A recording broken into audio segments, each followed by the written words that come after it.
carvings on the screen wall in the south transept, including the delightful mermaid holding a mirror, are well worth a visit.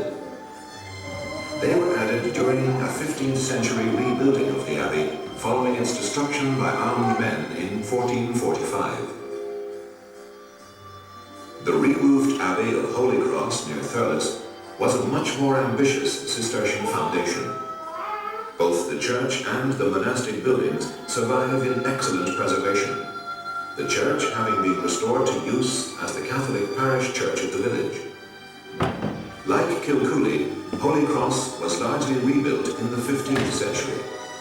It was a popular place of pilgrimage due to its possession of a relic of the True Cross, after which it was named. The very extensive ruins of the Augustinian priory of Basel on the banks of the Suir, near the village of Golden, cover about 4 acres of ground. There was once a flourishing medieval town here, of which nothing now remains. The disappearance of medieval towns and villages is not an uncommon feature in Ireland.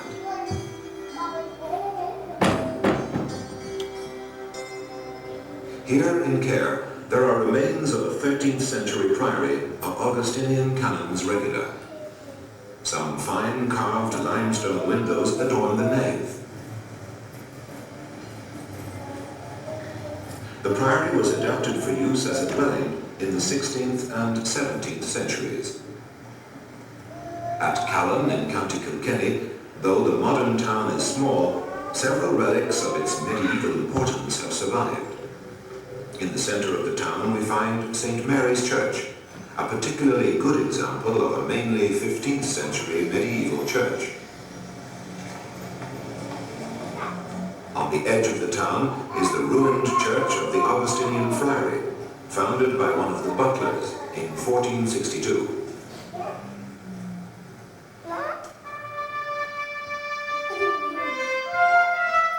The Norman motte, or castle mound, originally surmounted by a wooden tower, such as we see in this illustration, represents the earliest type of castle erected by the Anglo-Norman invaders before they had either time or leisure to build a stone tower. A fine example of the motte, with traces of its bailey or courtyard, is Knockgraffan, a few kilometres north of Kerr.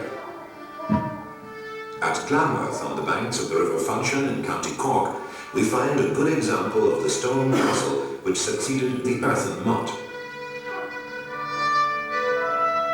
It is a 13th century building with later modifications and was badly damaged in the Cromwellian wars of the mid-17th century. By far the commonest type of Irish castle is the tower house, which generally represents the residence of a substantial gentleman, nobleman, or landed proprietor of the 15th to early 17th century. The castle of Gralla, near Horse and Jockey, which still has part of its bawn or fortified courtyard, as well as the tall stone tower itself, is a very good example of this type of castle. An interesting variant is the circular tower house at Ballynahal near Thurles. The date is 16th century, as at Gralla.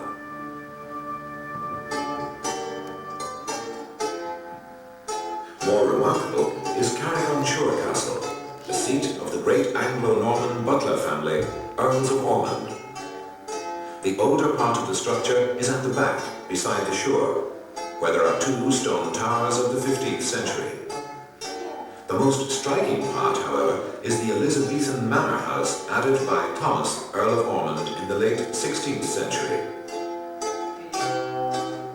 This is the finest Irish example of a house of this kind, a type which is much commoner in England, where more settled conditions prevailed. It fortunately still retains original decorative plasterwork, which was conserved, and the ceilings and friezes restored to their original 16th century appearance.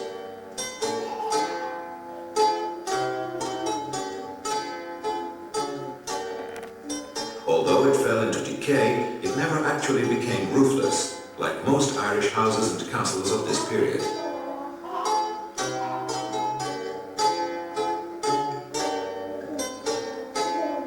The great ruined house of Burncourt about 12 kilometres southwest of Cahir, was built in 1641 by Sir Richard Everard, a member of the Supreme Council of the Confederation of Kilkenny. A large semi-fortified house consisting of a long main block with square towers at each corner, it was burned by Cromwellian forces in 1650, while still a new house.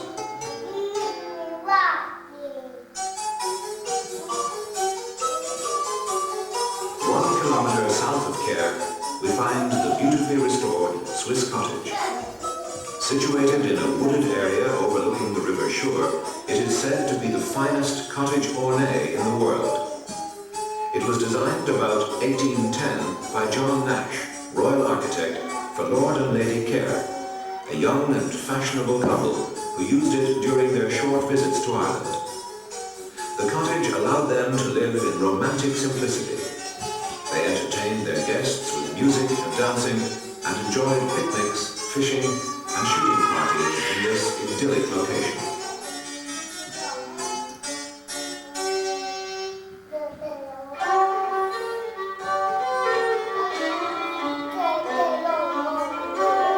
Returning at last to our starting point, Cahir Castle. We have here one of the largest castles in Ireland, built for another branch of the great House of Butler, who were barons of Cahir for hundreds of years. Cahir Castle was built at various times from 13th to the 19th century.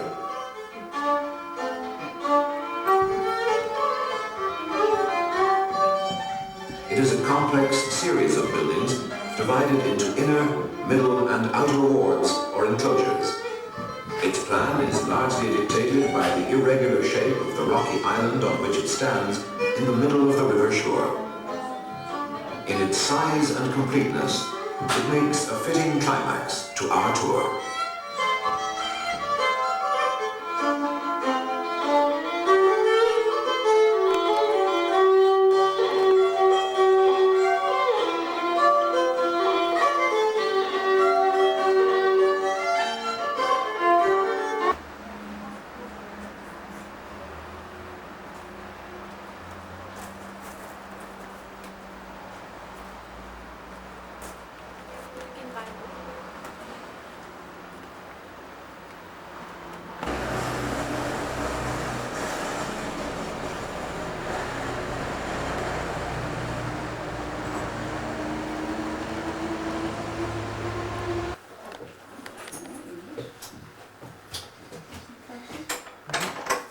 Hello, research library. Never mind, it's okay to see your journals. I just got to call for you. Your, yeah, that's Or we markets.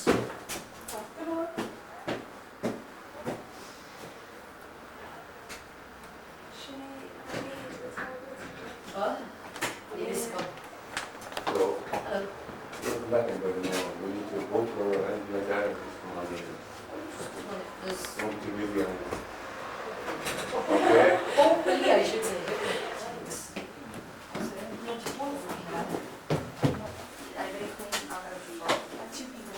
Would you like to go with the on your own? There's a guy who took it in just now, if you'd like to go on it. Okay. My badge. It lasts about 30 minutes. How long? 30. Oh, great. 35. Okay. Just seems to be getting more fun with things. So, the tour will begin at these steps here. Okay.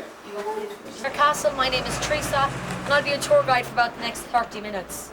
Now, before we go any further, I would like to say if any of you have any questions throughout, please feel free to ask. I'll do my level best to answer them for you. Now, the castle here is a Norman structure and building began back in the 13th century, although it did continue in phases until the 19th century. So it actually took about 600 years to fully complete.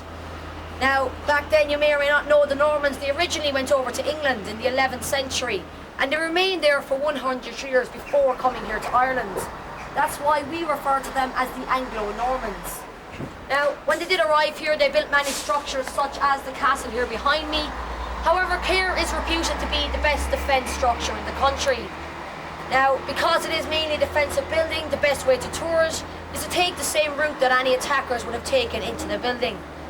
Now, if you can imagine back when it was originally built, it was on a natural rocky island, and it's completely surrounded by a river known as the River Suir. Now, you can see examples of the natural rock all along my left-hand side here, and that river, when the castle was built, was over 3 times wider than it is today. So obviously enough, it would have made it extremely difficult for any attackers to cross. Now, if attackers did manage to cross the river and the outer wall, they would have arrived here at this point. And obviously because of the natural rock, it would have been impossible to tunnel under the walls. The only really way to enter into the castle itself would have either been over the main walls or else behind it, in through the doorway behind me. Now, because of course there would have been defenders up on the battlements behind, in all likelihood the attackers would have chosen the main door, and they would have broken through using battering rams or such. Now, not only would there have been defenders up on those battlements, but they would also have been in behind this wall here on my right.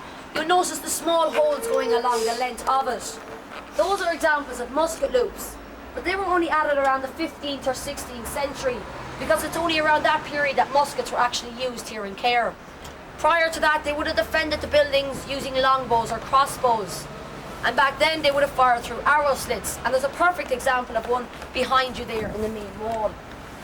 Now, we are going to go inside in a few minutes. Before we do, however, I'd like to take maybe 2 or 3 minutes out from the fence to tell you about the family who lived here. Now, it was taken over in 1375 by the Earl of Glengall, and when he passed away 40 years later, the buildings were taken over by his natural son, Seamus Galda. Now, natural back in those days was a polite term for illegitimate. So indeed it was an illegitimate son who started the Butler family line here in Cahir. Now, they were first cousins of the more famous butlers in Kilkenny Castle. However, because of that illegitimate son, they were looked upon somewhat as the poorer relations of the family. Now, back then, you may or may not know also, but families, they often took their names from their occupation in life. And the family here were indeed butlers. But they weren't just any ordinary ones, they were butlers to the English crown. Now, basically what that meant, the family were entitled to serve to the King or Queen of England on their coronation day their first glass of wine. Now, I know that may seem like a menial task, but in return it earned the family 10% of all the wines coming into Ireland on a yearly basis. So needless to say, they made a fairly healthy profit out of it. Now, above the main doorway behind me is the family crest here in Cahir. The main shield itself is divided into 4 separate parts. In the top left-hand corner there are 3 goblets. These symbolise the name Butler itself. To the right of those we have a crucifix. This tells us not only were the family Catholic, but also that they remained Catholic throughout the Reformation in Europe. Underneath that cross, can I stop for 1 second please? Underneath the crucifix on the crest we have what appears to be a crown turned on its side. Now that originates from another family crest, the de Birmingham family, who married into the Butlers at one point. Beside that crown we have 3 smaller crosses, and they surround a double-headed eagle. Now, back then that eagle was a symbol of power or strength. The 3 small crosses were added because a member of the family took part in the Crusades or the Holy Wars. Underneath the main shield there is some writing on the crest. I don't know if you can make some of it out. On the right hand side is the word God, on the left hand side the word guide. In between we have 2 smaller words, and together they make up the family motto, God be my guide. So you can see religion was obviously quite important to the family here in Cahir. I did state earlier we know they remained Catholic throughout the Reformation. The reason we know that is because of that writing on the crest, because this dates from sometime in the early 1800s, and we know that because the writing is in English. If it was any earlier, it would have been written in either Latin or in Gaelic. Now, we are going to move inside now, thankfully before the traffic gets too heavy, before I get interrupted again. You're going to follow me through the doorway here. Before we go in, however, I would like to point out one little fact. I'm not the tallest of people in the world, as you can see for yourselves, and even I have to lower my head going through that doorway, so a little care if you don't mind. Okay. The castle. This one, known as the outer courtyard, was only added around the 15th or 16th century, so it's part, say, relatively new part of the buildings. And if you can imagine, back when it was added, it would have looked extremely different to the way it does today. It was a hive of activity because all the servants lived and worked in this courtyard on a daily basis. Some of the main features which have changed in the courtyard, if you look down at the end of it, you'll see a small house or a cottage. Now that was only added around the 1840s. The 2 round towers or watchtowers at either end were added at that period also. Another feature, if you look over to your right now at the far wall, you might be able to see the ground dipping downwards to meet it. That's because over the centuries, the ground level of this courtyard has been raised. Originally, it would have been as low as where it meets the far wall there. Now, also on that wall, about 3/4 of the way up, there are some small holes along the length of it. There would have been wooden beams jutting out from that wall, acting as a support for a wooden roof. So there would have been a 2-storey wooden building all along the far wall there. Now that is where the servants would have slept at night time, and they would have slept in the upper level of it. The reason being, at night time they would have brought their animals to sleep in the bottom level. Now, not only was that for the comfort of the animals, but also for the comfort of the servants, because as you can imagine, it does get extremely cold at night time, so the body heat rising up from the animals would have kept the servants warm. Another small feature here, if you look down again directly opposite me on my right hand side, there's a small wooden doorway. Now that is known as a sally port door. It is literally the back door of the castle and would have been used primarily by servants. However, it did have another use, and it's explained in its name, sally. That's taken from a French word, saillir, which means to rush out, because that door was also used as an escape route in the event of an attack. The butlers could exit through that door to the field behind the castle. They could then cross the river at its narrowest point. Now, coming back to attack, again, if you look behind me there, you'd see an archway. That would have contained a wooden doorway, such as the one through we just entered. So again, attackers would use battering rams or such to break through. There are defence features here to note, however. If you look on either side of the archway, you can see small holes within the wall. And again, those are examples of musket loops. There is one slight problem with those, however, is the fact that these ones don't actually work. The reason being, when they built that wall, they decided to make the holes as small as possible in an attempt to disguise them within the wall. They went one step too far, however, because indeed, if you are in behind there with a musket pointed out, because of the size of the hole, you're actually blocking off your own visibility. So although you can actually fire away to your heart's content, there's no guarantee you'll actually hit anything. So unfortunately, they're not the best examples we have here in the castle. They are, however, one of the few mistakes made here by the architects, and so it's worth noting. Later on, when we get into the inner courtyard, I'll show you a circular musket loop of the same variety that's the exact size needed. Now, another more important defence feature here, one that actually works, is directly above the archway, and it's a stone structure jutting out from the main building itself with an opening in the bottom of it. Now that is known as a matriculation. Again, it comes from a very old French word. This time, the meaning we have, it's kind of a rough translation. It's either one of two things. It either means to cut off your head, or it means to do damage to one's neck. So, basically the same thing, pain, say, upper level of the body someplace. Now, the reason they called it that is because from that vantage point, defenders of the castle would pour hot liquids, such as boiling animal fat, down on top of any attackers. If you can imagine, say, back in the 16th century, your clothing would have been mainly leather. So not only would the skin have been burnt by that liquid, but the leather would have been burnt into the skin. Obviously enough, would have been quite painful. Now, if you do think about it in a logical manner, however, there would have been a large group of attackers, and only the front ranks would have been scalded. In all likelihood, the rear ranks could have broken through at this point. If they did so, they would have entered into the second of our wards, known as the middle courtyard. We're going to move on through to that one now. You can just follow me up here through this archway. Right, now, as I said, the middle courtyard. The building behind me here is one of the oldest in the castle. It dates back to the 13th century. It's known as the keep or the stronghold, and is in fact the family residence. So this is where the Butler family themselves would have lived. Looking directly behind me there on the wall, you can see what appears to be a blocked up archway. I did state earlier the outer courtyard wasn't added till approximately 500 years ago. So prior to that, this would have been the main entrance into the castle itself. Now, some features worth noting on this building. If you look just to your left there, you can see a square tower jutting out from the main building itself.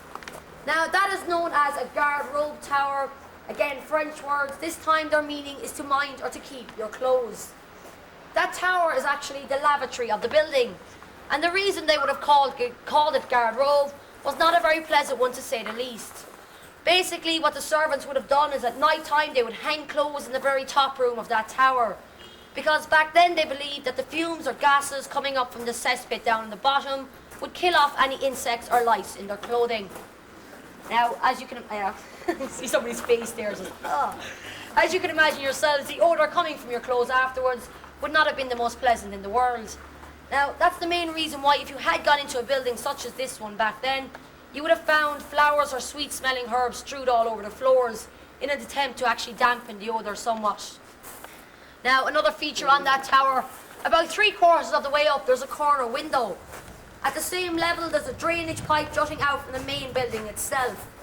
Now, looking in between the window and the drainage pipe, there is a dark semicircular object jutting out from the wall. I don't know if you can, sometimes my directions are hazy according to other people. Can we see what I'm looking at? Yeah? You can answer, I don't bite.